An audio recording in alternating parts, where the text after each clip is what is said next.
उनको बोल दो तुम बुबागरानो सिनी आंखो।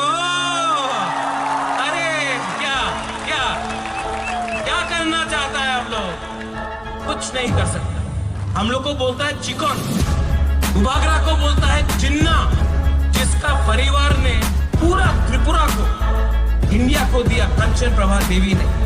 आज उसका नाती को आप देशद्रोही बोलता है क्योंकि मैंने ग्रेटर त्रिपुरालैंड का डिमांड किया। अरे ये प्रद्योत माणिक्य देशद्रोही नहीं है, जो विदेश जाकर देश के खिलाफ बोलता था, आपने उनको ही सम्मान दिया। और जो देश का तिरंगा लहराकर अपने हाथ में